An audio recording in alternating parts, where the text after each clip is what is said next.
आगे बढ़ेंगे। पीटीआई रहनुमा असद उमर का कहना है कि पाकिस्तान की मईशत तबाही के दहाने तक पहुंच चुकी है।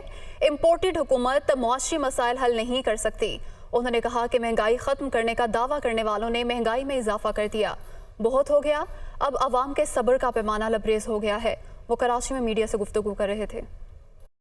पाकिस्तान की मईशत बिल्कुल तबाही के धाने पर आकर खड़ी हो गई है। ये वाज़े नज़र आ रहा है कि इस हुकूमत के बस की बात नहीं है इन मसाइल को संभालना। पिछले 6 माह के अंदर इन्होंने जो फैसले किए और उससे जो पाकिस्तान के अंदर महंगाई का तूफ़ान आया, वो आज तक पाकिस्तान की तारीख़ में कभी नहीं देखा गया। ये लोग, और सबसे मज़ाक़-ए-ख़ेज़ बात कि ये आए क्यों थे, ये कहते थे हम महंगाई ख़त्म करने के लिए आए हैं।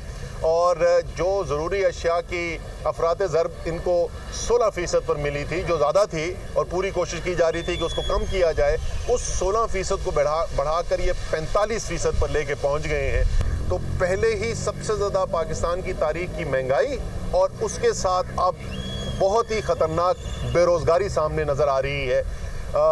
ये अब पाकिस्तान के अवाम की मर्ज़ी है कि क्या हम देखते रहेंगे कि ये इसी तरीके से पाकिस्तान हमारे सामने डूबता चला जाए। बहुत हो गया, अब पाकिस्तान के अवाम के सब्र का पैमाना लबरेज होने वाला है।